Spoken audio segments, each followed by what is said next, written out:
Hello bachon, let's read this question. This question says that which of the following phenomenon does not play a significant role in the maintenance of homeostasis in an ecosystem? Option A, carrying capacity. Option B, biotic potential. Option C, self regulation and option D feedback. तो basically इस question में हमें चार options given है और हमें बताना है कि इन चारों ऑप्शन में से ऐसा कौन सा ऑप्शन है जो कि सिग्निफिकेंट रोल प्ले नहीं करता in the maintenance of homeostasis in an ecosystem. अब अगर इस क्वेश्चन के मैं की कॉन्सेप्ट की बात करूं तो इस क्वेश्चन का जो की कॉन्सेप्ट है वो है बच्चों homeostasis. Let me right it over here, it is homeostasis. अब सबसे पहले तो देखो होम्योस्टेसिस क्या होता है। तो होम्योस्टेसिस जो है ये एक सेल्फ रेगुलेटिंग प्रोसेस है। ये क्या है? ये एक सेल्फ रेगुलेटिंग प्रोसेस है।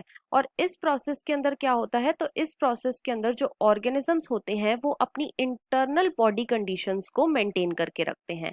तो ऑर्गेनिजम्स जो है वो अपनी इंटरनल बॉडी कंडीशंस को मेंटेन करके रखते हैं, जैसे कि हो गया इंटरनल बॉडी टेम्परेचर या फिर हो गया इंटरनल सॉल्ट कंडीशन, राइट। तो यहाँ पे जो होम्योस्टेसिस है ये एक सेल्फ रेगुलेटिंग प्रोसेस है जहाँ पे ऑर्गेनिजम्स जो होते हैं वो अपनी इंटरनल बॉडी कंडीशंस को मेंटेन करके रखते हैं।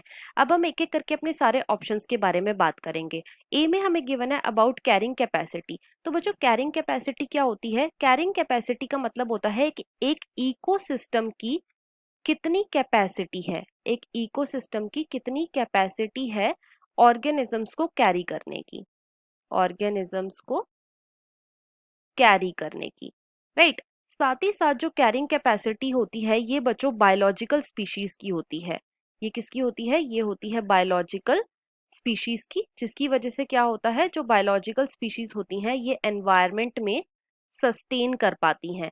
तो यहाँ पे जो कैरिंग कैपेसिटी है ये एक सिग्निफिकेंट रोल प्ले करती है in the maintenance of homeostasis. तो इसीलिए ऑप्शन ए जो है ये यहाँ पे हमारा इनकरेक्ट हो जाएगा। बी में हमें गिवन है अबाउट बायोटिक पोटेंशियल। अब देखो बायोटिक पोटेंशियल नाम से ही पता लग रहा है, बायोटिक पोटेंशियल का मतलब होता है एक इकोसिस्टम के अंदर कितने लिविंग ऑर्गेनिजम्स प्रेजेंट हैं, एक इकोसिस्टम के अंदर कितने लिविंग ऑर्गेनिजम्स प्रेजेंट हैं। और साथ ही साथ बच्चों बायोटिक पोटेंशियल में क्या होता है कि जो पॉपुलेशन होती है उसकी अनरिस्ट्रिक्टेड ग्रोथ होती है, जिसकी वजह से क्या होता है कि जो पॉपुलेशन का साइज होता है ये काफी ज्यादा मैक्सिमम हो जाता है।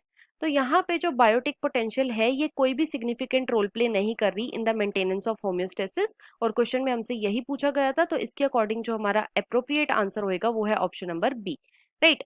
सी में हमें गिवन है सेल्फ रेगुलेशन। तो बच्चों सेल्फ रेगुलेशन करके ही हम होम्योस्टेसिस को मेंटेन करते हैं, इसीलिए सी ऑप्शन भी इनकरेक्ट हो जाएगा।